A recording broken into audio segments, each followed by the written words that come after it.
नमस्कार, आपके साथ मैं लावनी विनीत हूं और आप देख रहे हैं जनमत। जनमत यानी वो मंच जहां पर हम बात करते हैं उन खबरों की जो सीधे आपसे सरोकार रखती है, जो सीधे देश से सरोकार रखती है। और देश और आपसे सरोकार रखने वाली, हमसे और आपसे सरोकार रखने वाली एक ही खबर है आजकल, और वो खबर है कि पाकिस्तान को सबक सिखाना है। पहलगाम में जिस तरीके से इस्लामिक आतंकी हमले को अंजाम दिया गया, इसके बाद से लगातार हर पल हर क्षण प्रतिशोध की आग हर एक भारतीय के मन में धधक रही है। और यही वजह है कि भारत ने इस बार बता दिया है, सीधे तौर पर दो टूक शब्दों में कह दिया है कि इस बार पाकिस्तान के गुनाहों की सजा इस कदर कठिन होने वाली है जिसकी कल्पना भी पाकिस्तान ने नहीं की है। और यही वजह है कि ताबड़तोड़ बैठकों का दौर जारी है। और इस वक्त जो खबर आ रही है वो भी एक बड़ी खबर है। सबसे पहले जनमत में इस वक्त की बड़ी खबर आपको बता रहे हैं, गृह मंत्री अमित शाह की मंत्रियों के साथ बैठक जारी है। वाटर स्ट्राइक जो की गई पाकिस्तान पर, उसे लेकर यह बहुत खास बैठक कही जा रही है। केंद्रीय जल शक्ति मंत्री की मौजूदगी है इस बैठक में। विदेश मंत्री एस जयशंकर भी इस बैठक में मौजूद हैं। बड़ी और अहम बैठक चल रही है। केंद्रीय जल शक्ति मंत्री भी बैठक में मौजूद। बैठक में इंडस वाटर ट्रीटी 1960, जिसे 23 तारीख को हुई सीसीएस की मीटिंग के बाद यह बड़ा फैसला लिया गया था, एक बड़ी water strike, diplomatic strike Pakistan पर की गई और उसका बड़ा असर दिखने भी लगा है। और इसी पूरी की पूरी परिस्थिति में पाकिस्तान किस कदर चारों खाने चित्र है, चारों खाने पस्त है, इसे लेकर बड़ी बैठक चल रही है। अभी तो सिर्फ शुरुआत है, आगाज है। अंजाम क्या होगा पाकिस्तान अंदाजा भी नहीं लगा सकता। बहरहाल यह बैठक जारी है। गृह मंत्री अमित शाह के साथ सिंधु जल समझौते को लेकर बैठक जारी है। तो पाकिस्तान, कल्पना भी नहीं की होगी तुमने, सुन लो, ये वो भारत है जो अब न सिर्फ शब्दों से बल्कि हथियारों और रणनीति से तुम्हें हराने का नहीं, बल्कि पूरी तरह से निस्तानाबूद यानी ध्वस्त करने का संकल्प ले चुका है। ये वो भारत है जिसने बालाकोट में तुझे बड़ा जवाब दिया था, और अब यही भारत तुम्हारे गढ़ में घुसकर तुम्हारे नापाक सपनों को धरती में जमींदोज कर देगा। अब कोई शब्द नहीं, अब कोई सीमा नहीं, सिर्फ एक ही बात होगी और वो है विनाश का संकल्प। पाकिस्तान के दिन अब गिनतियों में रह गए हैं, क्योंकि भारतीय सेना का टारगेट अब फिक्स है। टारगेट अब सीधा पाकिस्तान पर है, और अगर पाकिस्तान समझता है कि वो अपनी हरकतों से बच जाएगा तो उसे अपनी गलतफहमी का खामियाजा बहुत जल्द भुगतना पड़ेगा। प्रधानमंत्री नरेंद्र मोदी ने आतंकवाद के खात्मे की जो कड़ी सौगंध ली है, जो प्रण लिया है, जो संकल्प लिया है, वो अब हर कदम पर दिखने लगा है और आगे दिखता हुआ नजर भी आएगा। दिल्ली में हुई बैठक ने यह साफ कर दिया है कि भारत अब फैसले कर चुका है। आप सोचिए, 9 घंटे के अंदर 7 बड़ी बैठकें होती है, बैक टू बैक 5 बैठकें होती हैं, और इसके बाद पाकिस्तान के पेशानी पर बल आना तो स्वाभाविक था, क्योंकि हमने ठान लिया है कि पाकिस्तान का खेल खत्म करना है, और वो हम करके रहेंगे बहुत जल्द। पाकिस्तान की सेना सरकार के लिए अब केवल 2 ही रास्ते बचे हैं, या तो वो अपने आतंकवादी गढ़ को सिरे से खत्म कर दे, जड़ से खत्म कर दे, या फिर भारत का सामना करे, जो अब किसी भी वक्त उसे पूरी तरह से तबाह कर सकता है। क्योंकि प्रधानमंत्री मोदी ने हिंदुस्तान के शेरों को अब शिकार के लिए खुला छोड़ दिया है, फ्री हैंड दे दिया है हमारे सैनिकों को। अब चाहे पाकिस्तान हो या उसका पाला हुआ आतंकिस्तान, अब इस दुनिया के नक्शे से इनका मिटना तय है। रिपोर्ट देखते हैं। ये सेना का टारगेट लॉक है, जिससे पाकिस्तान में खौफ का माहौल है। भारत किसी भी क्षण पाकिस्तान पर आक्रमण कर सकता है। आज अग्नि, प्रलय और ब्रह्मोस सबका निशाना बस पाकिस्तान है। अब वो युग खत्म हो गया जब हम सिर्फ निंदा किया करते थे, अब तो निर्णय का युग है। अब विनाश का संकल्प है। प्रधानमंत्री नरेंद्र मोदी ने आतंक को जड़ से मिटाने की सौगंध ले ली है। दिल्ली में बैक टू बैक हुई 5 बड़ी बैठकों ने साफ कर दिया है कि भारत की तरफ से कुछ बड़ा होने वाला है। 140 करोड़ भारतीयों की इच्छा शक्ति अब आतंकी आकाओं की कमर तोड़ कर रहेगी। इधर पाकिस्तान के चेहरे से भी नकाब उतर चुका है। उसकी सेना न केवल एलओसी पर बल्कि अब इंटरनेशनल बॉर्डर पर भी सीज फायर तोड़ रही है, जिसका भारतीय जवान तुरंत सटीक और घातक जवाब भी दे रहे हैं।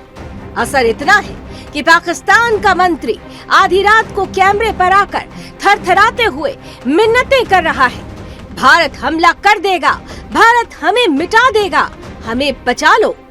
Intelligence that India intends carrying out military action against Pakistan in the next 24 to 36 hours on the pretext of baseless and concocted allegations of involvement in the Pahalgam incident. उधर असीम मुनीर बंकरों में छिपा बैठा है। लश्कर का सरगना हाफिज सईद की लोकेशन ट्रेस हो चुकी है, जो लाहौर में अब भी खुलेआम घूम रहा है। टीआरएफ की जिम्मेदारी कबूल करने के बावजूद पाकिस्तान उसे अंतर्राष्ट्रीय मंचों पर मासूम दिखाने की नाकाम कोशिश कर रहा है। पाकिस्तान में गृह युद्ध जैसे हालात हो चुके हैं, क्योंकि वहाँ की आवाम भारत के तेवर जानती है। लेकिन पाकिस्तान के हुक्मरान गीदड़ भपकियों का दौर अब भी जारी रख रहे हैं। टेंशन है, एक खतरा मंडला रहा है, फिक्र करने की जरूरत नहीं है। अल्लाह ताला ने पाकिस्तान को और पाकिस्तानियों को और पाकिस्तान की अफवाज को इतनी ताकत दी है कि वो दुश्मन का हर वार का मुकाबला कर सकते हैं। और ये भी मैं आपको कहना चाहती हूँ कि अगर आज पाकिस्तान का कोई भी दुश्मन पाकिस्तान पर हमला करते वक्त 10 बार सोचेगा, तो उसकी वजह यह है कि अल्लाह ताला के फजल से पाकिस्तान आज एक एटमी कुव्वत है, पाकिस्तान के पास एटम बॉम्ब है। इधर मोदी सरकार ने सेना को अब आतंक के समूल नाश की खुली छूट दे दी है। अब कोई बंधन नहीं, अब कोई सीमा नहीं, अब शब्द नहीं, शस्त्र बोलेंगे। अब भारत एक एक आतंकी के पीछे जाएगा। अब जवाब सिर्फ गोली से नहीं, रणनीति से, आक्रोश और इच्छा शक्ति से दिया जाएगा, और इस आतंक को इतिहास बना दिया जाएगा। क्योंकि ये नया भारत है, ये सहता नहीं, ये आतंक की नस्ल को खत्म करता है। पाकिस्तान सुन ले, ये वही भारत है जिसने बालाकोट में बम बरसाए थे। लेकिन अब भारत वो है जो तेरे गढ़ में घुसेगा और तेरा हर नापाक सपना जलाकर खाक कर देगा। Bureau report, Sudarshan news. तो देखा किस तरीके से पाकिस्तान पसीने पसीने है, क्योंकि पाकिस्तान के सामने इस वक्त वो बब्बर शेर है जो पाकिस्तान जैसे गीदड़ों को सबक सिखा चुका है, पहले भी और आज भी तैयार है। और यही वजह है कि पाकिस्तान में चारों तरफ से हाहाकार है। इस वक्त की बड़ी और अहम ब्रेकिंग न्यूज आ रही है, सीधे चलते हैं ब्रेकिंग की तरफ। भारत के डर से ही पाक का बाजार लुढ़क गया है। पाक स्टॉक एक्सचेंज में 3,500 अंकों की गिरावट देखी जा रही है। शेयर मार्केट गिर गया पूरी तरह से, आर्थिक कगार पर दिवालिया हो चुका है पाकिस्तान। पाक स्टॉक एक्सचेंज में 3500 अंकों की गिरावट दर्ज की जा रही है।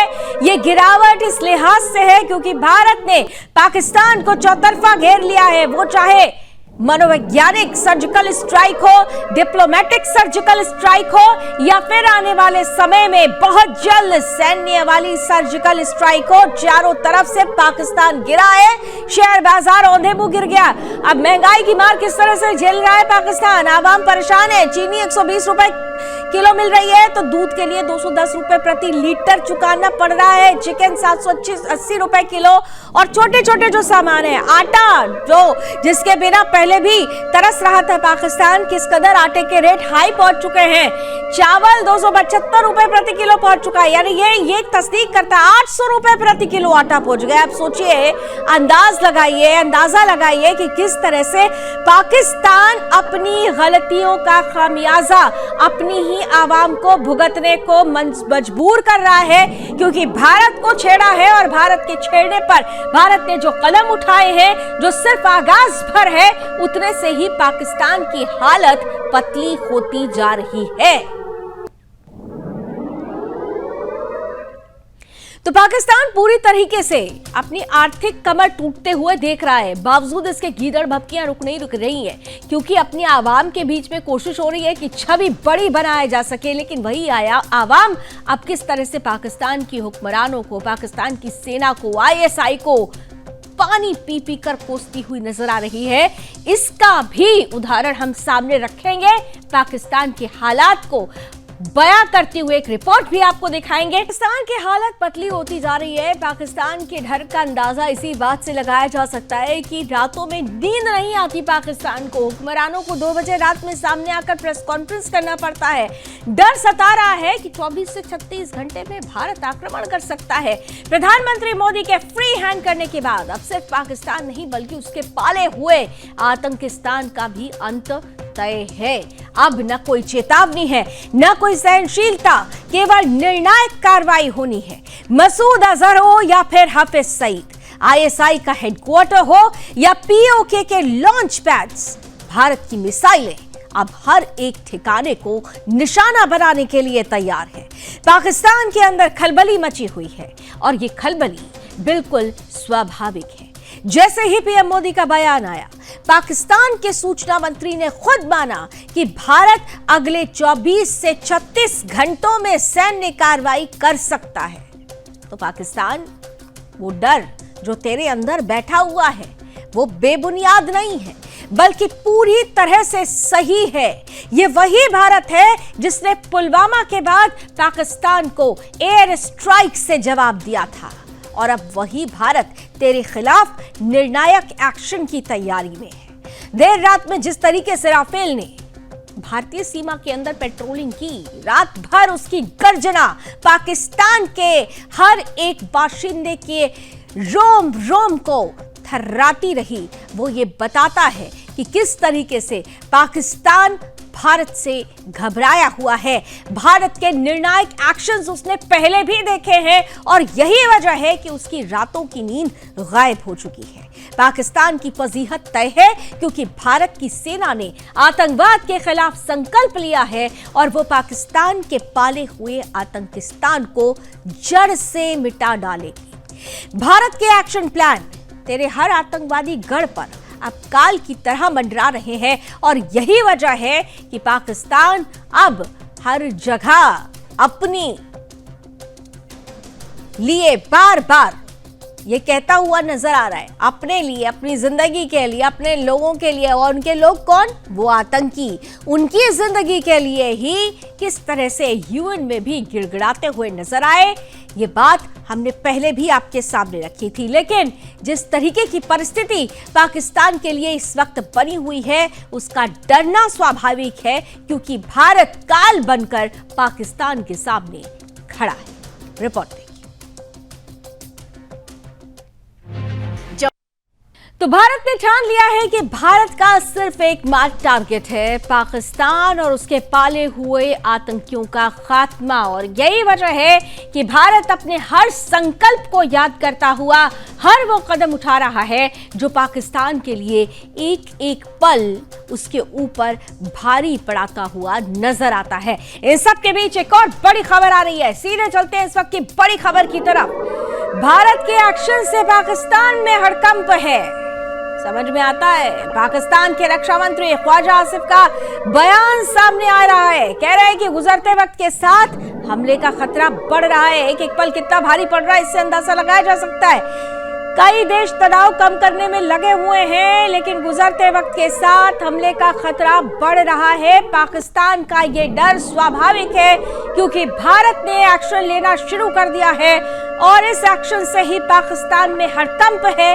रक्षा मंत्री ख्वाजा आसिफ का बयान जो सीधे तौर पर कह रहा है कि गुजरते वक्त के साथ हमले का खतरा बढ़ रहा है। तो एक एक पल भारी पड़ रहा है पाकिस्तान पर। कैसे? कहा हम क्या करने वाले। तो जनमत में हम आगे बढ़े उससे पहले इस वक्त एक बड़ी खबर आ रही है, सीधे आपको ब्रेकिंग न्यूज की तरफ लिए चलते हैं। इस वक्त की बड़ी और अहम खबर क्या आ रही है, जरा जल्दी से फ्लैश कीजिए, क्योंकि भारत से पाकिस्तान लगातार डर रहा है और इसी के डर से जुड़ी हुई बड़ी खबरें आ रही है। सैन्य हलचल पाकिस्तान ने बढ़ा दी है, पंजाब बॉर्डर के पास हलचल तेज नजर आ रही है। पाकिस्तान डरा हुआ है, साहिवाल से खबर आ रही है जहां पर भारत से डरा पाकिस्तान, जिसने अपनी सैन्य हलचल बढ़ा दी है। पंजाब बॉर्डर के पास यह हलचल तेज होती हुई नजर आ रही है। साहिवाल में भारी सैन्य तैनाती कर दी गई है। इसके अलावा रात में हथियारों से लदे ट्रक भी रवाना हुए हैं। साहिवाल में भारी सैन्य तैनाती ये बताता है कि पाकिस्तान कितना डरा हुआ है। आपको याद होगा कि कल देर रात भी जब पाकिस्तान के बॉर्डर के बाहर यानी भारतीय सीमा के अंदर राफेल गरज रहे थे, उस वक्त भी पाकिस्तान की नींद उड़ी हुई थी। पाकिस्तान का डरना स्वाभाविक है, क्योंकि इतिहास उसने अपना कभी भुलाया नहीं, और अगर भूल चुका है तो हम एक और नया इतिहास लिखने को तैयार है। तो पिछले दिनों हुए पहलगाम हमले के बाद से ही सुरक्षा बल हाई अलर्ट पर है और छिपे हुए आतंकवादियों का पता लगाने के लिए हाईटेक उपकरणों और ड्रोन जैसी अत्याधुनिक तकनीकों का सहारा लिया जा रहा है। इस पूरे ऑपरेशन में विशेष ध्यान बैसरन घाटी पर है, जहां राष्ट्रीय जांच एजेंसी एनआईए पहले से ही जांच में जुटी है और आज भी जांच की गई है। बैसरन क्षेत्र की 3D मैपिंग भी की जा रही है, ताकि हर कोना बारीकी से खंगाला जा सके। लगातार 9वें दिन पहलगाम और उसके आसपास के घने जंगलों आतंकवादी विरोधी अभियानों की यहां पर गवाही देते हुए नजर आ रहे हैं। भारतीय सेना, जम्मू कश्मीर पुलिस और सीआरपीएफ की ज्वाइंट टीमें अनंतनाग जिले के हर उस हिस्से में तलाशी अभियान चला रही हैं जहां आतंकियों के छिपे होने की आशंका जताई जा रही है। जंगलों की इस विस्तृत तलाशी में सुरक्षा बलों की रणनीति ये सुनिश्चित करने की है कि आतंकवादी किसी भी सूरत में इस दुर्गम इलाके से बचकर न निकल सके। मौसम की चुनौतियों के बावजूद यह अभियान सुरक्षा बलों के संकल्प और दृढ़ता को दर्शाता है, और इस दृढ़ता को हम ग्राउंड जीरो से भी समझने की कोशिश करते हैं। आपके सामने हम हमारे संवाददाता रोहिल की, जम्मू कश्मीर ब्यूरो चीफ रोहिल की वो स्पेशल रिपोर्ट रखने वाले हैं, जो ये बता रहा है कि किस तरीके से चप्पे चप्पे पर देश के शेर ढूंढ रहे हैं उन गीदड़ों को जिन्होंने नापाक हरकत को अंजाम दिया था 22 तारीख को। रोहिल की स्पेशल रिपोर्ट देखिए।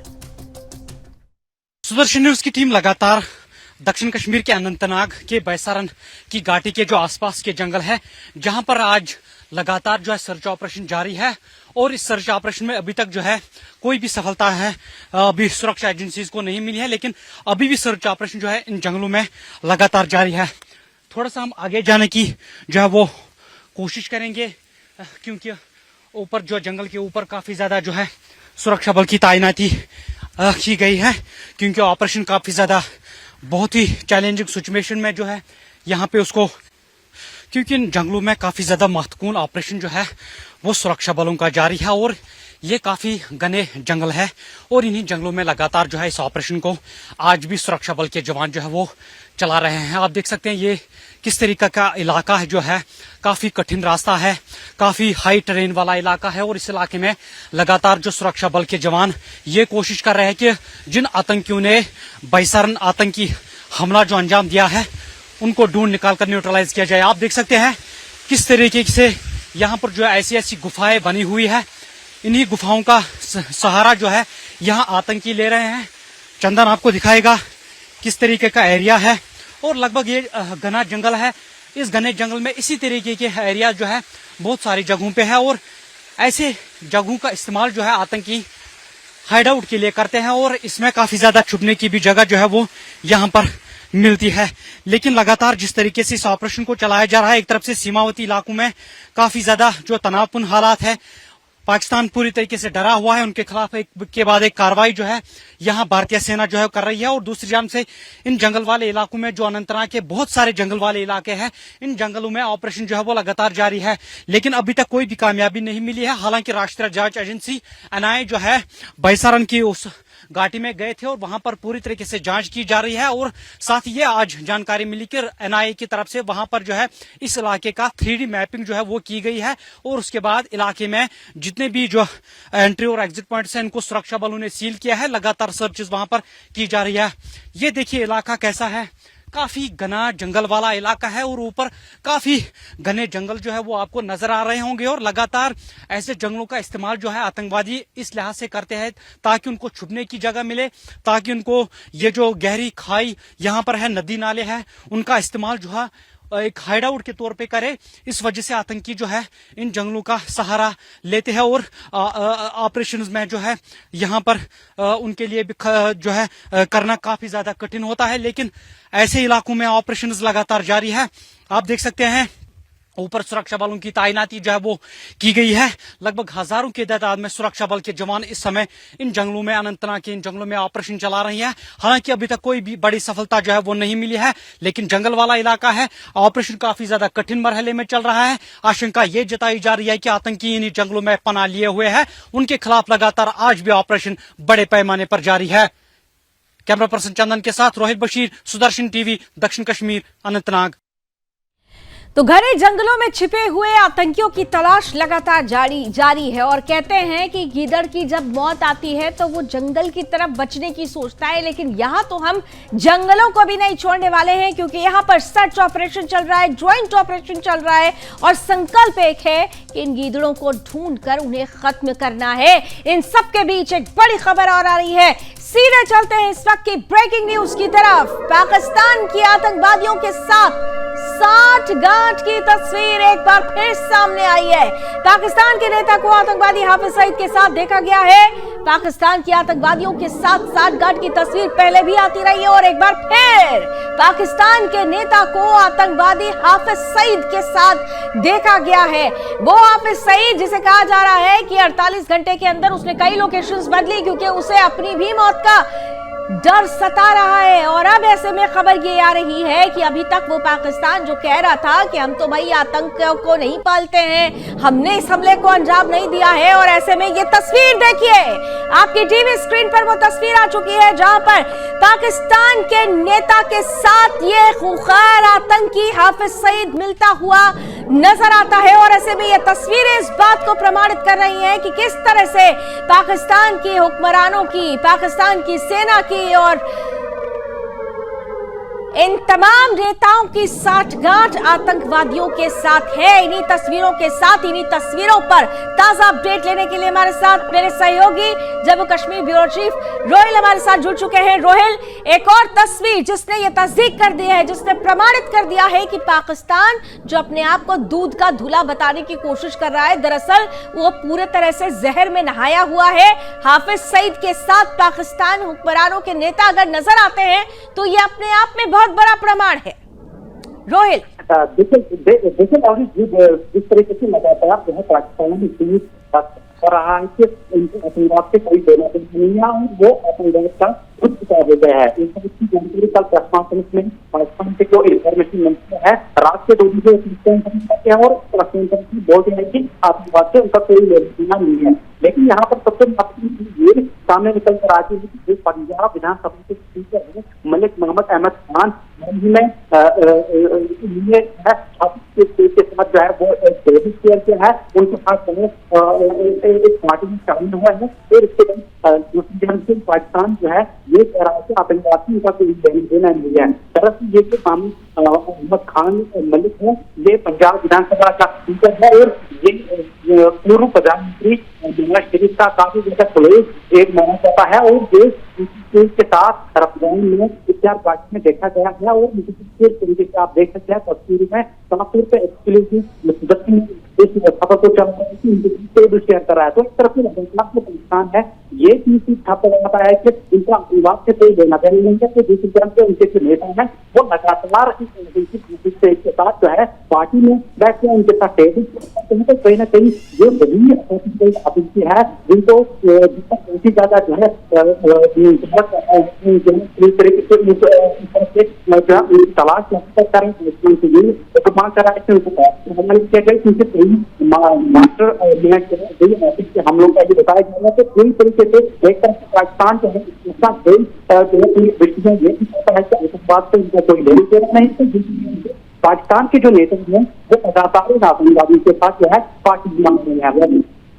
बिल्कुल, तो जो पाकिस्तान अपने आप को दूध का धूला बता रहा था और कह रहा था कि उसकी कोई साठगांठ नहीं है आतंकवादियों से, ये तस्वीर इस बात की तस्दीक करती है, प्रमाणित करती है कि किस तरीके से पाकिस्तान के अंदर के नेता ही आतंकवादियों से मिले हुए हैं। Thank you so much Rohail, हमारे साथ जुड़ने के लिए, इस खबर पर विस्तार से जानकारी देने के लिए। तो पहलगाम में हुए आतंकवादी हमले के बाद से ही पाकिस्तान द्वारा लगातार संघर्ष विराम का उल्लंघन भी हुआ है, सीमा पर तनाव भी बढ़ा है। भारतीय सेना और सीमा सुरक्षा बल के जवान लगातार पाकिस्तान द्वारा की जा रही गोलीबारी का मुंहतोड़ जवाब भी दे रहे हैं और भारतीय सुरक्षा बलों के साथ मिलकर जम्मू कश्मीर सरकार ने सीमावर्ती क्षेत्रों में सामुदायिक बंकरों का निर्माण तेज कर दिया है। ये बंकर स्थानीय नागरिकों की सुरक्षा के लिए बनाए जा रहे हैं ताकि जब भी संघर्ष विराम का उल्लंघन हो या सीमा पार से हमले की स्थिति उत्पन्न हो, लोग सुरक्षित स्थानों पर जा सके।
पर तस्वीरें चल रही है, इसके बारे में आपको जानकारी दे देते हैं।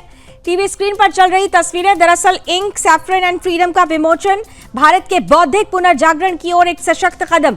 आम्बेडकर इंटरनेशनल सेंटर में एक विशेष अवसर पर राष्ट्रीय स्वयंसेवक संघ के सह सरकार्यवाह डॉक्टर कृष्ण गोपाल द्वारा इंक, सैफरन एंड फ्रीडम पुस्तक का भव्य विमोचन किया गया। ये पुस्तक, जिसे केदारनाथ गुप्ता ने लिखा है, आज के भारत में वैचारिक गहराई और सांस्कृतिक पुनरावलोकन की आवश्यकता को सशक्त रूप से सामने लाती है। अपने वक्तव्य में डॉक्टर कृष्ण गोपाल ने पुस्तक को भारत के सभी वर्गों के लिए प्रासंगिक और प्रेरक बताया। कहा कि यह ग्रंथ केवल एक विचार की प्रस्तुति नहीं है, बल्कि विचार क्रांति का आह्वान है। उन्होंने लेखक की इस रचना को एक बौद्धिक साधना करार देते हुए केदारनाथ गुप्ता को इस यशस्वी प्रयास के लिए हार्दिक शुभकामनाएं दी है। पुस्तक इंक, सैफरन एंड फ्रीडम न केवल भारत की सांस्कृतिक चेतना को उजागर करती है, बल्कि ये देश के आधुनिक बौद्धिक परिदृश्य की जड़ों को भी पुनर्परिभाषित करती है। लेखक ने अत्यंत शोधपूर्ण शैली में साहस, संस्कृति और सभ्यता के ताने बाने को समकालीन संदर्भ में प्रस्तुत किया, जिससे यह कृति नीति निर्माताओं, शिक्षकों, छात्रों और विचारशील नागरिकों के लिए समान रूप से उपयोगी बन जाती है। इस अवसर पर दिल्ली के अनेक बुद्धिजीवी, शिक्षाविद और युवा लेखक उपस्थित रहे। विमोचन समारोह के दौरान पुस्तक के विविध अध्यायों पर चर्चा हुई, जिसमें यह स्पष्ट रूप से उभरा कि यह कृति भारत के सांस्कृतिक राष्ट्रवाद, वैचारिक स्वतंत्रता और ज्ञान परंपरा के बीच संतुलन स्थापित करने का एक प्रयास है।